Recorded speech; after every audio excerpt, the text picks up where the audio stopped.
saludo con la paz del Señor Jesús en esta mañana. Nos toca abordar en lo que es nuestro estudio de la carta a los Filipenses. Sería la segunda mitad, quizás un poco más, de el capítulo 2 de la carta a los Filipenses. Así que si tienen Biblias, que espero que sean todos, vayan abriendo sus Biblias en Filipenses capítulo 2. Vamos a abordar desde el versículo 12 hasta el versículo 30, tratando de encontrar todo el contenido doctrinal para nuestras vidas y de esa manera aplicarlo y que el Señor Jesús sea glorificado por medio de nuestro andar. Bien, si ya lo tiene, vamos a orar. Señor Jesús, Dios nuestro, oh Señor, gloria y honra, Señor Jesús, a tu nombre, digno eres, oh Dios mío, de recibirla. Solo tú, Señor, porque a ti te pertenece la salvación, el reino, el poder, la gloria. Señor, aquí estamos como tu iglesia, como un grupo pequeño, Señor, de familias, hombres, mujeres y niños, buscándote, Señor, con una necesidad intrínseca, interna, Señor, de nuestras almas. Tenemos sed de ti, Señor, tenemos hambre de ti, Señor, y rogamos que seas propicio a nuestra necesidad espiritual. Háblanos en esta mañana, haznos encontrar, Señor, el alimento detrás, Señor Jesús, de este pasaje bíblico. Poder no solo entender, Señor Jesús, la idea original, por decir de alguna manera, de este pasaje, sino también tener la virtud de aplicarlo a nuestras vidas. Oh, Señor Jesús, yo sé que tú tienes propósitos eternos con cada uno de nosotros, pero principalmente quieres conformarnos a la medida de Cristo, a su mente, a su obediencia. Así que te ruego, Señor, nosotros no tenemos capacidad por nosotros mismos de hacerlo, pero rogamos que tú lo hagas en nosotros. Continúa, Señor Jesús, transformándonos, continúa golpeando, Señor Jesús, en nuestras vidas con ese cincel para conformarnos, Señor Jesús, a tu imagen y que seas glorificado. Me pongo en tus manos, Señor, en esta hora, para que nos hables por medio de esta meditación. En el nombre santo de Jesús, el Cristo. Amén, Señor. Amén. Pues bien, como contexto, si recordamos, el primer capítulo de esta carta, Pablo se había encargado de reportar las tribulaciones que él estaba de alguna manera atravesando allí en Roma, y exponía este padecimiento no como si fuera una desgracia que le causaría desánimo a su vida, sino había algo muy curioso y muy sobresaliente en este pasaje, que Pablo encontraba gozo en medio de las tribulaciones, virtud un poco incomprendida para nosotros. ¿De verdad se puede encontrar gozo en medio de las tribulaciones? Pues sí, Pablo de alguna manera lo hallaba, lo encontraba y lo vivía, lo experimentaba. Y no solo eso, sino que también los dos últimos versículos del capítulo 1, Pablo les dice claramente a los filipenses que a ellos se le había concedido, a los filipenses, no solo creer en el Señor Jesús, sino también padecer por causa del nombre del Señor Jesús. Y probablemente, quizás para algunos, no sea muy alentador que te digan, mira, Dios no solo te concedió que creas en Él, sino que te concedió que padezcas por causa de Él. Y no suena muy alentador, ¿verdad? No suena muy llamativo que digamos. Sin embargo, así era la voluntad del Señor para con la iglesia en Filipo. Por lo cual Pablo también les dice, si hay alguna consolación, si de alguna manera Pablo les dice, si algún consuelo que yo pudiera darles detrás de esto, si algún deseo que tengo para ustedes en esta situación es, Pablo le dice, sientan lo que yo siento, piensen como yo pienso y atraviesen esta situación de alguna manera. Pablo está diciendo como yo la estoy atravesando. Y va a ir a un ejemplo mucho más sublime, que es el que se expuso en la meditación anterior por nuestro hermano Santiago, que es: haya en ustedes este sentir, haya en ustedes esta manera de pensar que hubo también en Cristo Jesús, el cual estuvo dispuesto a humillarse de tal manera y tan bajo, solamente para venir a salvarte a ti, a salvarme a mí. Y yo voy a hacer un repaso cortito de este pasaje tan, no sé, sublime, tan rico en el contenido, que veo de alguna manera, para que tengamos una idea, 4 escalones de descensos humillantes para nuestro Señor Jesús, solamente para venir a redimirte y a salvarte a ti y a mí, para que hoy podamos estar reunidos en su nombre con la esperanza de la vida eterna. Pues bien, escalón 1, siendo en forma de Dios, se despojó de su gloria y naturaleza divina para tomar forma de siervo. Bien, escalón 1, siendo en forma de Dios, renunció a esa gloria de ser Dios para convertirse o para tomar forma de siervo, es decir, el Señor, el creador de todo el universo, el que solamente daba las órdenes a todas las constelaciones, a las estrellas, a todo lo que existe, decide tomar forma de aquel que va a recibir las órdenes. ¿Sí? ¿Y cuántos aquí están dispuestos a bajarse un escalón abajo para convertirse en siervo de otros? Si nosotros dentro de nuestra misma línea horizontal no estamos dispuestos a hacerlo, fíjense la humillación de Dios, de despojarse de sí mismo para tomar forma de siervo. El escalón 2 es hecho semejante a los hombres. O sea, no solo fue un siervo común, porque podría haber sido un siervo en los cielos, una especie de ángel glorioso al servicio de las cosas celestiales. Pues no, sino que fue siervo, y como siervo fue hecho semejante a los hombres, convertirse en un siervo para recibir órdenes, pero órdenes dentro de este escalafón de hombres. Escalón 3. Estando en la condición de hombre, se humilló a sí mismo, haciéndose obediente hasta la muerte. O sea, no bastó con que sea humillado, tomando forma de siervo, hecho semejante a los hombres, sino que estando en la condición de hombre, siendo él Dios, tomando la condición de hombre, fue hecho siervo de los hombres. ¿Qué significa? Que su vida no tenía de alguna manera un sentido propio como la que tiene la vida prácticamente de ustedes.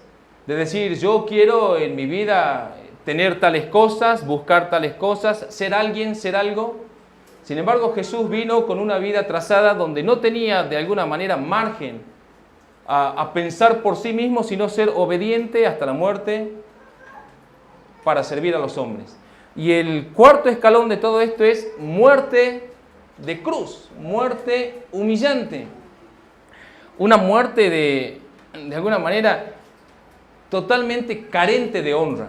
¿Sí? Tranquilamente pudiera haber muerto con honra, ¿sí? con cierto, no sé, con cierta gloria, como se les atribuía a ciertos reyes en el Antiguo Testamento. Sin embargo, él fue muerto como el más vil de la sociedad, humillado y exaltado y de alguna manera exhibido en esa cruz.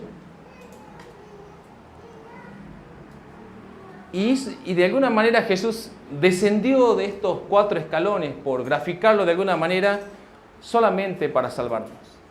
Solamente para salvarnos.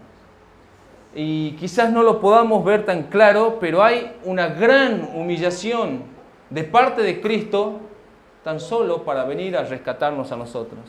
Y ahora, de alguna manera su humillación es incomparable, irrepetible para nosotros. No podemos nosotros repetirla o imitarla. Pero sin embargo se nos pide que tengamos la mente de Cristo. Tener esa mente de siervo, esa mente de obediente. Pero se nos pide que, siendo nosotros hombres o en forma de hombres, convertirnos en siervo de los hombres. Ese es el sentido de un servicio sincero al Señor Jesucristo. Muchas veces pensamos que tener la mente de Cristo tiene que ver probablemente con convertirnos en grandes predicadores de elevado calibre espiritual y ser admirados. Sin embargo, cada vez que usted piense que en la mente de Cristo, tiene que pensar en la mente de un siervo, en la mente de un hombre que está dispuesto a obedecer hasta la muerte, renunciando a su propia vida, renunciando a sus propios deseos para simplemente satisfacer solamente los designios de Dios. Eso es tener la mente de Cristo. Eso es en primera instancia tener la mente de Cristo. A veces decimos, Señor, dame tu mente, dame sabiduría celestial del tercer cielo. Pues la mente de Cristo en primera instancia es obediencia, obediencia a la voluntad de Dios. Y a nosotros se nos pide que tengamos esa mente. Pues bien, Pablo expone todo esto y yo entiendo que es como, de alguna manera, consecuencia de lo que los filipenses tienen que atravesar. Ellos van a atravesar tribulaciones y Pablo les dice, tengan la mente de Cristo para poder atravesarla. Y luego, y voy a leer ya a partir del versículo 12, Filipenses 2, versículos 12 y 13. Esta de hecho va a ser la parte más larga del mensaje y lo que le da el sentido. Allí dice, por tanto, amados míos, como siempre han obedecido, no como en mi presencia solamente, sino mucho más ahora en mi ausencia, ocúpense en su salvación con temor y temblor, porque Dios es el que produce, Dios es el que en ustedes produce así el querer como el hacer por su buena voluntad. Bien, vamos a hacer un punto. Este pasaje de alguna manera es un pasaje polémico dentro de lo que es el ámbito cristiano respecto de la doctrina de la salvación. ¿Sí? Doctrina de o lo que sería soteriología, como un término de seminario, porque muchos a partir de este pasaje sostienen que la salvación del cristiano puede perderse y se apoyan justamente en esta cita para tratar de justificar que el cristiano necesariamente tiene que trabajar para sostener su propia salvación a fin de no perderse. Y de alguna manera esto es poner un enorme peso sobre nosotros. Es decir, Dios te salvó, pero a la vez cuida tú esa salvación para que tú no pierdas la salvación que Dios te salvó. Medio raro verlo de esa manera, porque se da por sentado desde el momento que creemos, somos salvados de manera inmediata. Sin embargo, es un concepto doctrinal, muy frágil, por cierto, y que nos hace tener no una vida segura, sino una vida temerosa. Hay otras citas bíblicas, por ejemplo, Hebreos 2.1, yo se las voy a leer. Hebreos 2.1, allí también se apoyan como para tratar de mostrar esta forma de pensamiento. Allí dice, por tanto, es necesario que con más diligencia atendamos a las cosas que hemos oído, no sea que nos deslicemos, porque si la palabra dicha por medio de los ángeles fue firme y toda transgresión y desobediencia recibió justa retribución, ¿cómo escaparemos nosotros si descuidamos una salvación tan grande, la cual, habiendo sido anunciada primeramente por el Señor, nos fue confirmada por los que lo oyeron? Y es otra cita en la cual dicen, ahí está el asunto de que uno debe cuidar esa salvación. Sin embargo, yo quiero tomarme el tiempo para poder explicarlo, de que el asunto está mal comprendido. Primeramente porque tenemos que saber que la salvación no es un objeto que Dios nos otorgó para que nosotros cuidemos de ella como un vaso frágil. ¿Sí? Aquí está tu salvación, cuidado, no se te vaya a caer porque se rompe. ¿Sí? Hace ver simplemente a la salvación como un objeto. Sin embargo, bíblicamente, aún desde el Génesis hasta el final, hasta el Apocalipsis, podemos ver que la salvación en sí es el trabajo. No es un objeto. La salvación es el trabajo del Salvador que Él empezó en cada uno de nosotros aquí en la tierra desde el momento que creemos y concluye con nuestra posición final en Cristo Jesús. En esa posición gloriosa allá en los cielos. Ese es el trabajo del Salvador. Esa es la conclusión final de la salvación. O sea, la salvación, si pudiéramos usar algunos términos más claros, es un proceso en el tiempo. Dios operó su salvación en nosotros en 3 dimensiones. ¡Wow! Capaz que...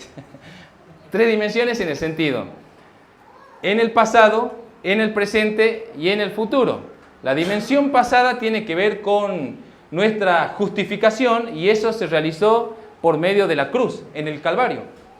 Así fuimos justificados de todas nuestras transgresiones. En el presente la ejecuta por medio de nuestra regeneración, la cual obra por medio de su Espíritu Santo para generar en nosotros santidad. Pues entonces tenemos justificación en la cruz, santificación y regeneración y santificación en el presente por medio de su Espíritu y en el futuro nuestra glorificación en Cristo por medio de la resurrección para estar con Él eternamente. Pues bien, esto nos hace ver entonces la salvación como un trabajo perfectamente diseñado por Dios a favor de los que creen en Él. Desde lo práctico, si tenemos que verlo en el sentido práctico, Dios, desde el momento que creemos en Él, opera su salvación. Primeramente nos quita esa carga agobiante del pecado, luego también nos quita del entorno maligno que nos rodea, pues si tú tenías malas amistades, uno renuncia a esas amistades, y luego también nos quita de alguna manera de ese temor de la ira de Dios, porque somos salvados de la ira de Dios. Podríamos decir tranquilamente que estamos siendo salvados por el Señor hasta llegar al final o a la conclusión de nuestra redención en Cristo. Permítanme leerles o busque conmigo Primera de Pedro 1, versículo 5.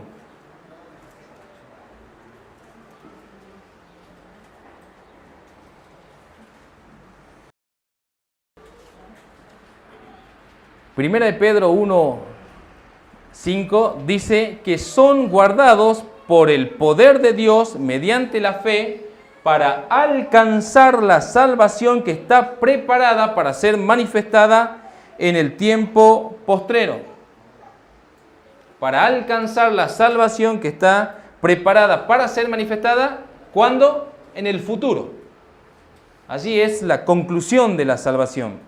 Mientras tanto estamos en el proceso. De alguna manera esa salvación opera en varias áreas de nuestra vida. Pero el final de esa conclusión es cuando estamos finalmente en Cristo. Mientras estamos en este mundo estamos sujetos a la esperanza de esa salvación. Y eso tiene que ver por medio de la fe. Les leo rápidamente Tito 1.2, es que tengo muchas citas. Tito 1.2 dice, en la esperanza de la vida eterna, la cual Dios que no miente, prometió desde antes del principio de los siglos. Y luego 1 Pedro 1.9, obteniendo el fin de la fe de ustedes, que es la salvación de sus almas. ¿Qué nos muestran estos dos pasajes? A la verdad hay muchos pasajes, ¿sí? No quisiera entrar en todos. Sin embargo, esto nos muestra que no somos poseedores de una salvación inmediata como un vaso frágil de cristal que tenemos que cuidar. Porque si así fuera, al final nos estamos autosalvando. Sino que somos, de alguna manera, reservados por Dios con la esperanza de alcanzar la vida eterna, pero solamente por la gracia de Dios. O sea, al fin y al cabo, todo lo ejecuta Dios en nosotros. Esta cita de Hebreos que había leído yo, de Hebreos 2, del 1 al 3, cuando se expresa que no debemos descuidar una salvación tan grande, está haciendo más referencia a las personas que de alguna manera rechazaban el Evangelio. ¿Sí? La palabra descuidar, desde su vocablo original, tiene que ver con eso, con personas que de alguna manera rechazaban, no querían hacer caso al Evangelio, y se lo está escribiendo a los hebreos. Pero bueno, continuando con nuestra cita central, Filipenses 2, 12 y 13. Aquí también se nos dice ocuparnos en nuestra salvación con temor y temblor. Bien, y la primera impresión que tenemos de este pasaje es que somos los encargados de asegurar nuestra salvación como si se tratase de hacer buenas obras para que el Señor nos dé o nos conceda la salvación en el futuro. Pero no es así, no somos somos salvados por gracia, como dice Efesios 2, 8 y 9, por medio de la fe y no por obras para que nadie se gloríe. ¿Bien? Esa es la salvación que opera. Pero sin embargo la pregunta sería, ¿pero entonces qué dice este pasaje? Si somos salvos por gracia, ¿por qué se nos pide entonces que nos ocupemos en nuestra salvación con temor y temblor? Pues ¿de qué modo nos ocupamos? Si Dios es el que opera en nosotros la salvación como un trabajo que de alguna manera va siendo exponencial, ¿de qué modo debe el cristiano ocuparse en esa salvación y con temor y temblor? Pues bien, si fuimos sujetos en la esperanza de la salvación, debemos nosotros trabajar en el sentido de sostenernos en esa esperanza. ¿De qué manera? Bueno, hay muchas maneras. Yo quiero leerle 3 pasajes que pueden de manera clara mostrar cuál es la ocupación que tiene el cristiano dentro de la vida cristiana. Por ejemplo, 1 de Juan 3:2, allí nos escribe el apóstol Juan: amados, ahora somos hijos de Dios y aún no se ha manifestado lo que hemos de ser, pero sabemos que cuando Él se manifieste, seremos semejantes a Él, porque le veremos tal como Él es. Y todo aquel que tiene esta esperanza en Él, se purifica a sí mismo, así como Él es puro. Entonces, si tenemos la esperanza de la redención, de la vida eterna, de la salvación misma, esa esperanza nos lleva a nosotros a purificarnos en el Señor Jesucristo. ¿Qué más? 1 Corintios 15, 1 y 2.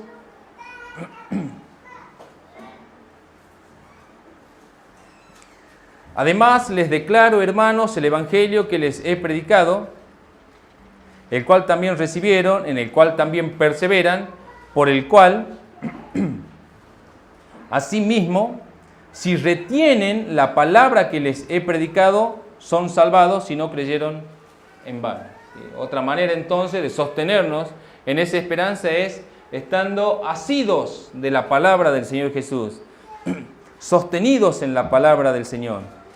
Y también Pedro es muy claro en su segunda carta de Pedro capítulo 1, versículo 3 en adelante, o del 4 en adelante, ya es mucho más claro y más contundente en darnos las prescripciones, por decir de alguna manera, de cómo debe el cristiano proceder en esta vida cristiana.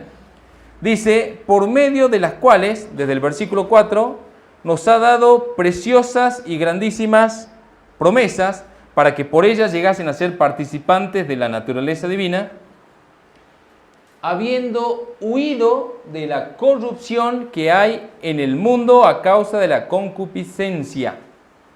Habiendo huido de la corrupción. Un cristiano que ha creído en el Señor Jesucristo no permanece en la corrupción del mundo, sino que huye de esa corrupción. El versículo 5 dice, ustedes también, poniendo toda diligencia, por esto mismo añadan a su fe virtud, a la virtud conocimiento, al conocimiento dominio propio, al dominio propio paciencia, a la paciencia piedad, a la piedad afecto fraternal y al afecto fraternal amor, porque si estas cosas están en nosotros y abundan, no nos dejarán estar de ociosos ni sin fruto en cuanto al conocimiento de nuestro Señor Jesús el Cristo. Versículo 10, por lo cual, hermanos, tanto más procuren hacer firme su vocación y elección, porque haciendo estas cosas no caerán jamás, porque de esta manera les es otorgada amplia y generosa entrada en el reino eterno de nuestro Señor y Salvador Jesús el Cristo. Entonces, si bien entendemos que por la gracia y solamente por la gracia del Señor Jesús seremos salvos y somos salvados en Él, eso no implica que nosotros estemos de brazos cruzados. ¿sí? No implica que estemos de ociosos, sino que tenemos que trabajar, no en el hecho de asegurar nuestra salvación, sino de alguna manera de hacer notable esa vida que camina hacia la salvación. Nuestra vida cristiana o nuestra vida que de alguna manera peregrina hacia Cristo, hacia esa salvación, debe dar evidencia de que está yendo hacia Cristo. Y esa evidencia se nota por medio de los frutos, por medio de fructificar. Hacia afuera hay dos corrientes doctrinales que hablan respecto de la postura que tiene que tener el cristiano frente a la salvación del Señor Jesucristo. Hay algunos que dicen, no tienes que hacer nada, simplemente quédate quieto, y les llaman los quietistas, algo así, que dicen que no hagas nada, no, pero tengo que leer, tengo que orar. Vos no hagas nada, el Señor lo hace todo. Y la otra es lo contrario, que tenés que hacer y hacer cosas y hacer cosas y hacer cosas, y eso es más ya una corriente legalista, para asegurar. Pues ninguna de las dos, sino hay que tener un punto de equilibrio. Primeramente, no hay que estar de ociosos, hay que trabajar. Ocuparse en nuestra salvación es eso, ¿sí? No en que nosotros tenemos la virtud de asegurar nuestra salvación, sino en el sentido de hacer notable que nosotros caminamos hacia esa salvación. Una vida totalmente regenerada, una vida sin pecado, una vida que no persigue la corriente del mundo, sino, como dice Colosenses 3:1 en adelante, que tenemos la mira puesta en lo celestial. Una corriente es terrenal, ¿sí?, que lleva a todos los hombres a la perdición, y otra corriente, o la otra senda angosta, es la senda que nos lleva a Cristo, la celestial. Pues bien, nosotros, y la vida del cristiano en ese sentido tiene que ser notable. La vida del cristiano en este mundo tiene que ser notable, porque somos llamados también a ser luz. Jesús nos dijo en Mateo 5:16 que nosotros debemos alumbrar a los hombres, nuestras vidas deben alumbrar, para que vean sus buenas obras y glorifiquen a Dios. ¿Sí? Esa es la vida del cristiano. Vale decir que nuestra responsabilidad de ser luz tiene que ver con que alumbremos. Si nuestra vida cristiana de alguna manera pasa a ser común y ordinaria, hay un problema. Porque la vida del cristiano no es común ni ordinaria, es luz. Debe ser notable, debe de alguna manera incomodar, debe mostrar o de alguna manera resplandecer sobre las tinieblas. La palabra ocupación, cuando dice ocúpense en su salvación con temor y temblor, pues bien, la palabra ocupación tiene que ver con producir o fructificar. Entonces se nos está pidiendo que nosotros hagamos fructificar nuestra vida salvada o nuestra vida que va camino a la salvación. Tiene que ver más con esto, con caminar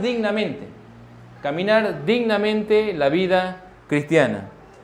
Colosenses 1:10, Pablo les escribe a ellos de esta manera y dice, para que anden como es digno del Señor, agradándole en todo, llevando fruto en toda buena obra y creciendo en el conocimiento que Dios da o en el conocimiento de Dios. Así que debemos ocuparnos de nuestra salvación, pero en el sentido de caminar en obediencia. No que nosotros tenemos la fuerza o el poder para autosalvarnos o para asegurar esa salvación. No, simplemente es la evidencia de que nuestra vida está siendo salvada, está siendo tratada. Y Pablo le suma algo más a esto y dice con temor y temblor. Dice no solamente que tenemos que ocuparnos, sino ocúpense con temor y con temblor. ¿Y esto tiene que ver con qué? Bueno, con reverencia, con respeto y también con miedo. Con miedo, no un miedo posesivo de pensar que tenemos un Dios malo, pues al revés.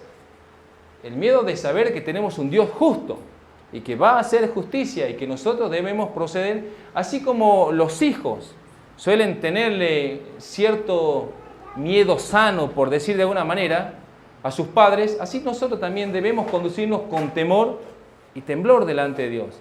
No libremente, no irreverente, sino con devoción. Y el versículo 13 de Filipenses 2 dice, luego que nos ha dicho, ocúpense en la salvación con temor y temblor, luego dice, porque es Dios quien produce en ustedes el querer como el hacer por su buena voluntad. Y ya parece como un acertijo, como algo contradictorio. En primera instancia se nos dice, ocúpense en la salvación, con temor y temblor, ocupen en que su vida fructifique. Y después dice, pero es Dios el que lo hace, es Dios el que lo produce, es Dios el que lo ejecuta. ¿Sí? Y uno dice, pues no entiendo al final cómo es. ¿Es Dios? ¿Lo hago yo? ¿Lo hace Él? Sin embargo, todo mantiene relación y el mismo contexto. Nosotros no tenemos virtud, humanamente hablando, para buscar a Dios. Si así fuera, Cristo no tendría que haber venido. No habría razón de que Él venga a salvarnos. Pues nosotros no teníamos virtud desde nuestra naturaleza humana para buscar a Dios. Pues tuvo que venir Él y capacitarnos para que nosotros tengamos esa búsqueda desesperante hacia el Señor Jesucristo. O sea que el deseo siempre es producido por Dios. ¿Sí? Todo lo ejecuta Dios, desde lo práctico, o sea, eso es desde lo espiritual. Nosotros entendemos que el que produce en nosotros el querer como el hacer por su buena voluntad es Dios. ¿Sí? No podemos computarnos la gloria de decir, yo estuve buscando a Dios, estuve orando toda la noche, estuve orando desde las 5 de la mañana hasta las 8 de la mañana, porque yo quiero y anhelo de mis propias fuerzas buscar a Dios. No, tu carne no produce eso. Tu carne lo único que produce son malos pensamientos, envidia, chismerío, peleas, contienda. Eso sí produce la carne. Pero el que produce realmente esos anhelos y esos deseos de Dios es el Espíritu de Dios. Pues bien, de alguna manera, nuestro conocimiento de Dios nos hace entender que es Él el que lo produce. Pero en lo práctico, en lo real, somos nosotros los que tenemos que responder a esa necesidad. Decir, pues bien, sé que tengo que orar. Y entro a trabajar a las 8:30 de la mañana o a las 8 de la mañana, pero también necesito orar. Pues bien, levántate una hora más temprano y ora. Ese es de alguna manera lo que debe generar uno. Decir, bueno, pongo el despertador a las 7, o lo pongo más temprano, lo hago. O no oro a la mañana, pues oro a la noche. Pero de alguna manera eso es la responsabilidad nuestra. Y el desarrollo del día también.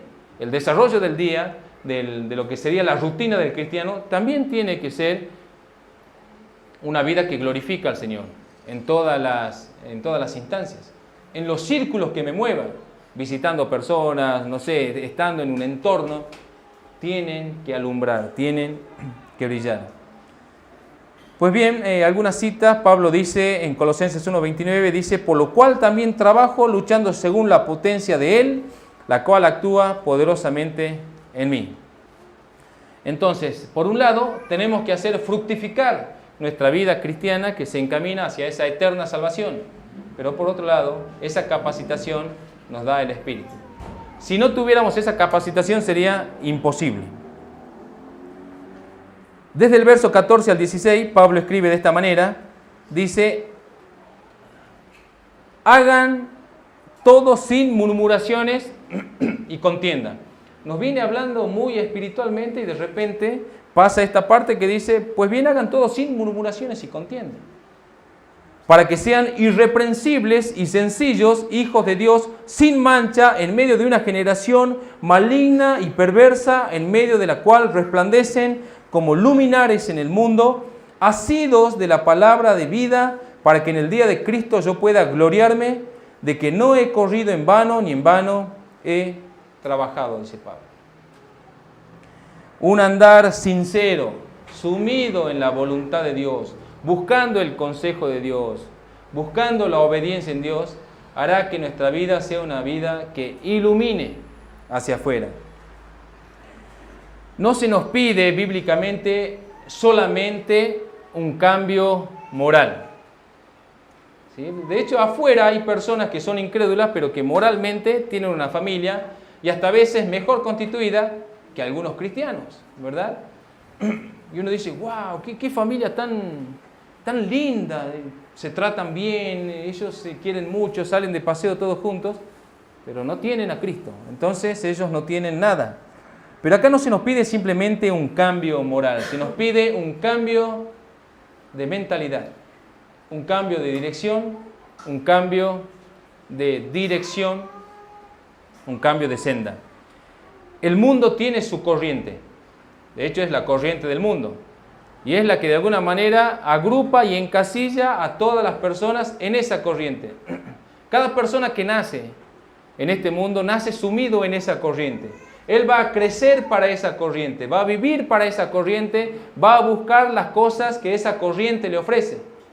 Placeres carnales, placeres pecaminosos, vanidades, glorias humanas, metas mundanas, riquezas, mundanalidad y toda clase de cosas, fama, popularidad, vanagloria, es la corriente del mundo. Y uno nace inmerso en esa. Y por otro lado, la vida cristiana, miren, tenemos que entender que la vida cristiana es totalmente diferente a la vida mundana. Es un giro en 180 grados, mientras los mundanos van para allá, los cristianos van para allá, mientras ellos van para abajo, los cristianos van para arriba.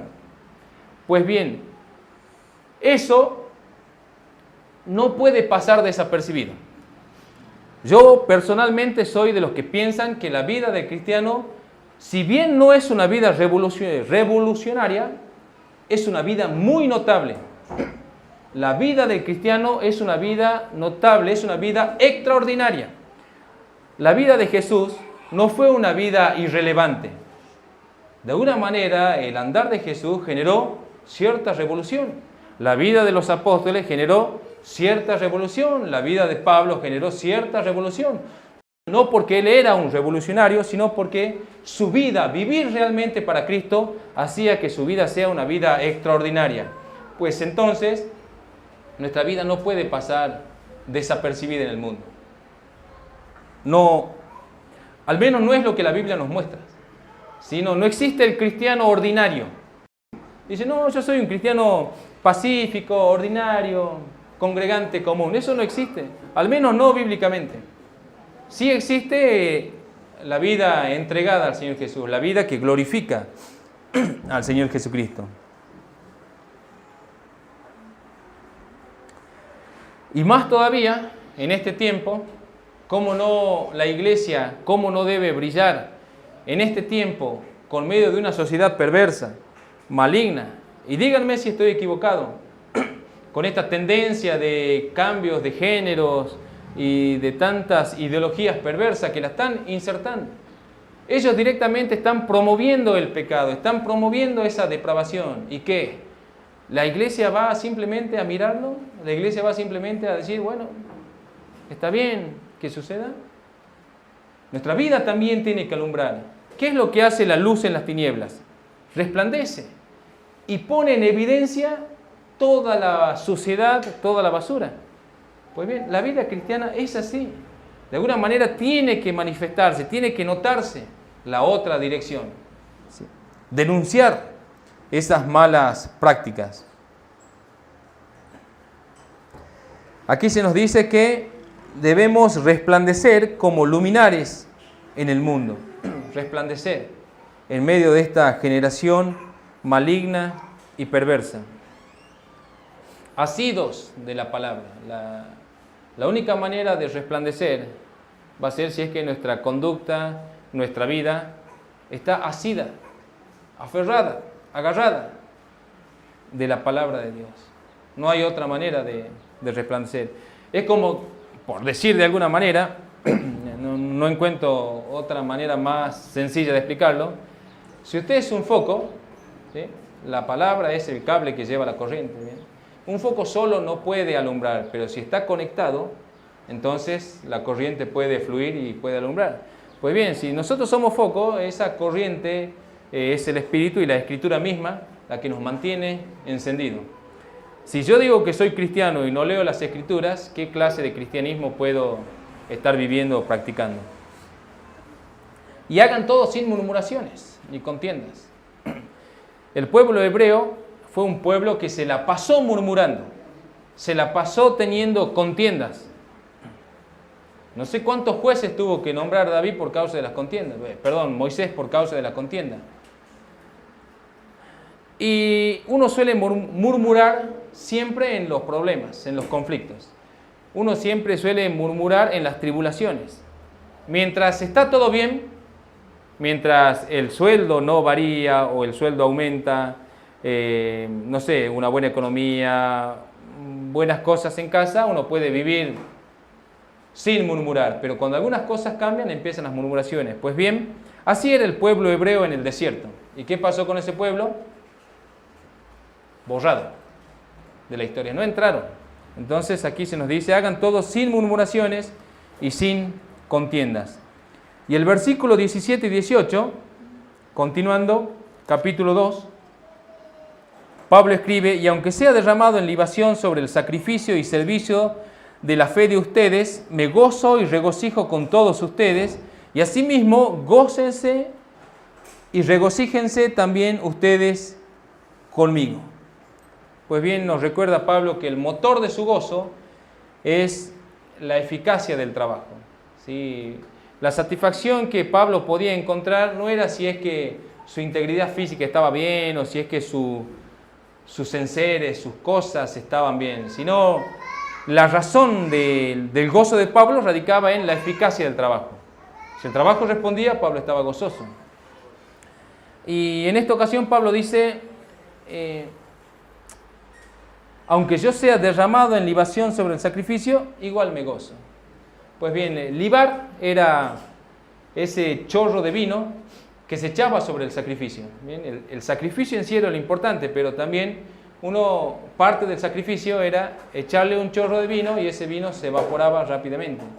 O sea, no era lo más importante del sacrificio. Y Pablo de alguna manera dice, si todo mi desarrollo ministerial es simplemente visto como un pequeño chorrito de vino que se echa en el sacrificio, no importa, dice Pablo. Yo me gozo. De alguna manera Pablo dice, yo sé que mi trabajo no es el importante aquí. Lo importante es Cristo. Y que de alguna manera la vida de los filipenses pueda fructificar en ese sentido. Y hasta aquí ya se cierra un párrafo porque tiene otro subtítulo. Desde el 19 al 30 vamos a leer. Pasa a ser como una especie de informe de lo que Pablo quiere hacer con los filipenses.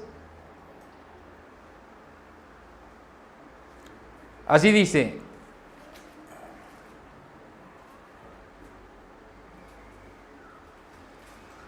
espero en el Señor Jesús enviarles pronto a Timoteo, para que yo también esté de buen ánimo al saber de su estado, pues a ninguno tengo del mismo ánimo y que tan sinceramente se interese por ustedes, porque todos buscan lo suyo propio, no lo que es de Cristo, pero ya conocen los méritos de Él, que como hijo a padre ha servido conmigo en el Evangelio. Así que a este espero enviarles luego de que yo vea cómo van mis asuntos.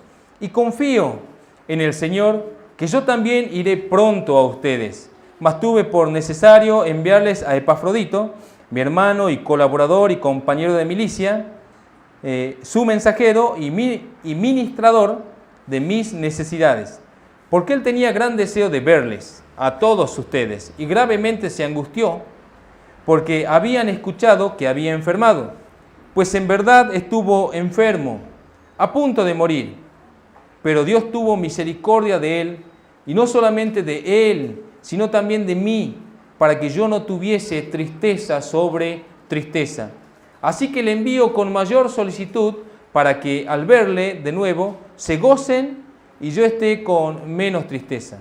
Recíbanle, por lo tanto, en el Señor con todo gozo y tengan en estima a los que son como Él, porque por la obra de Cristo estuvo próximo a la muerte y poniendo su vida para suplir lo que faltaba en su servicio por mí. Bien, y esta última parte del capítulo 2 de la carta a los Filipenses, si bien es como una especie de informe de los planes de Pablo, igual hay algunas enseñanzas muy claras allí que pueden resolver ciertas cuestiones que tenemos como cristianos y a veces cuestiones insensatas, y ya les voy a decir por qué. Pues bien, la primera es que un servicio sincero a Dios es desinteresado. No busca lo suyo propio, no busca lo personal. Entonces, si una persona quiere trabajar y servir en el ministerio, no puede estar buscando ni fama, ni popularidad, ni cosas personales, ni ganancias personales. Tiene que renunciar a uno mismo para servir al otro y de esa manera glorificar a Dios. O sea que si están buscando popularidad, dinero, fama, Dios jamás lo va a usar. Esa es la realidad. Pablo destaca a Timoteo como un fiel servidor, un compañero de milicia, que de alguna manera él dice es del mismo ánimo que yo, la misma alma, el mismo corazón, la misma mente, la misma fe, y de alguna manera podía serle útil a Pablo para el trabajo ministerial.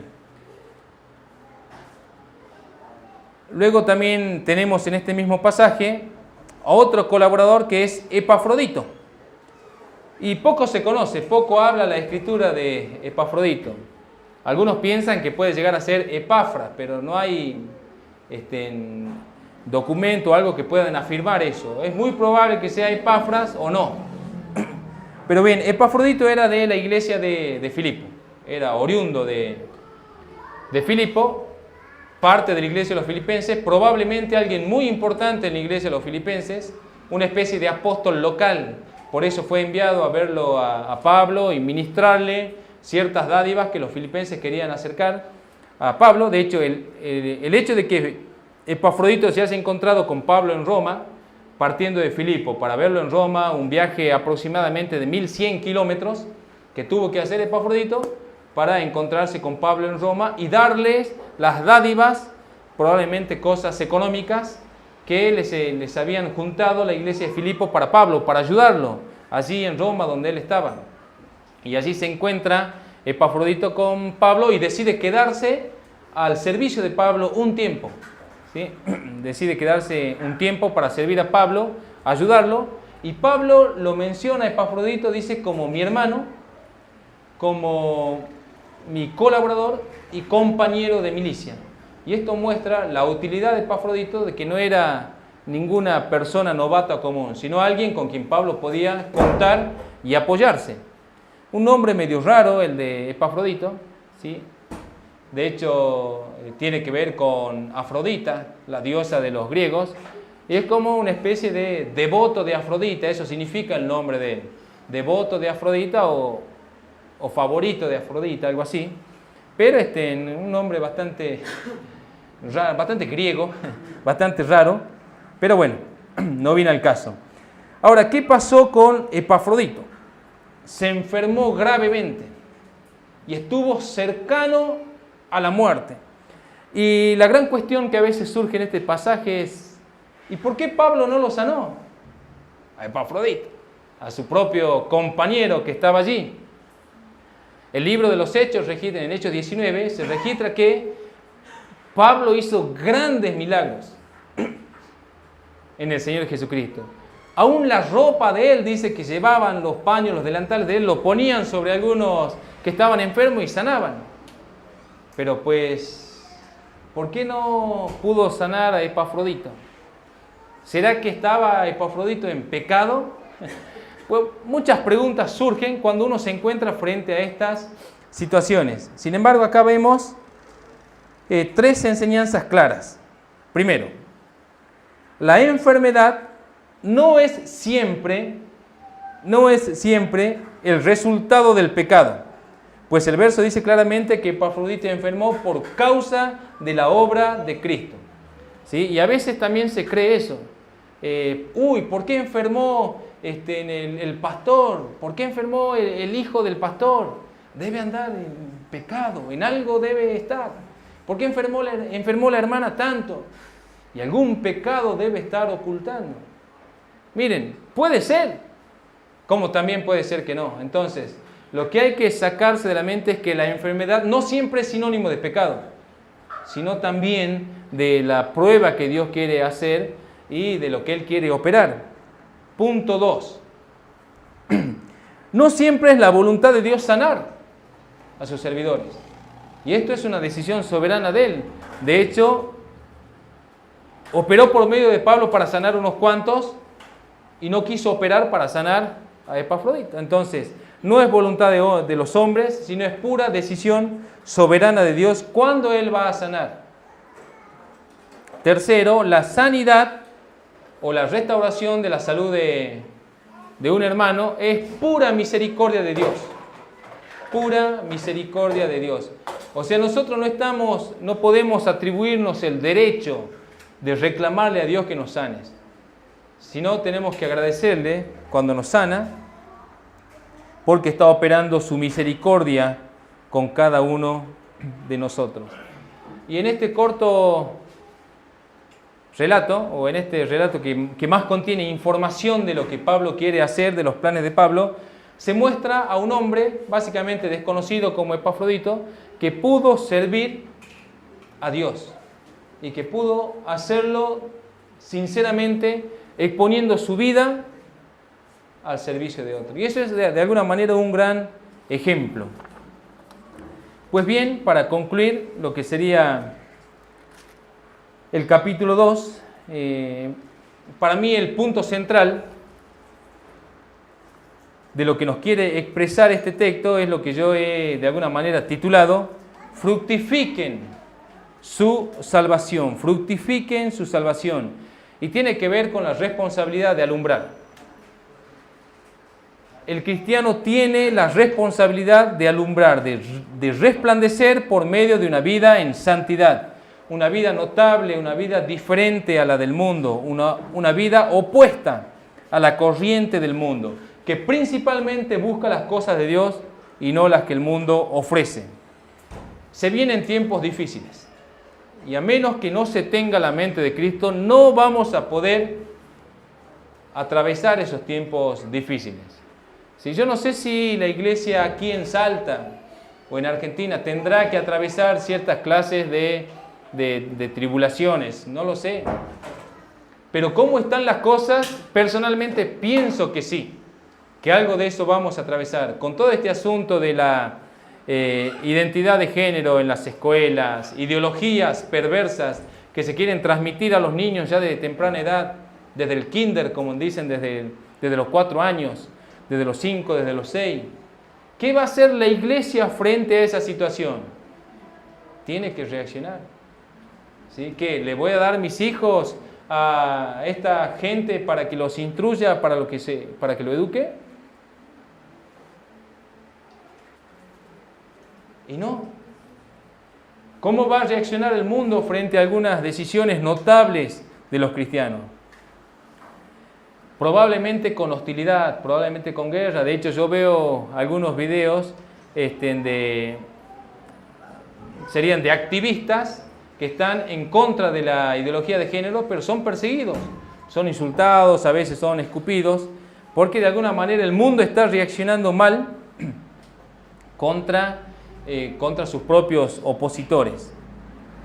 Así que nosotros debemos prepararnos para lo que se viene, debemos de alguna manera buscar esa mente de Cristo, así como Pablo les dijo a los filipenses, Dios les ha concedido también padecer por causa de Cristo. Bueno, a los que le toque padecer, prepárese buscando esa mente de Cristo. Dejen de buscar las cosas del mundo. Dejen de enfocarse en las cosas del mundo. Jesús dijo claramente, si alguno viene a mí y no se niega a su propia vida, no puede ser mi discípulo. Si alguno viene a mí y no aborrece su propia vida, no puede ser mi discípulo. Así que la persuasión principal que yo encuentro en este pasaje es, ocúpense en su salvación, pero por medio de alcanzar la mente de Cristo para que nuestra vida pueda fructificar en el Señor. La paz del Señor, hermanos.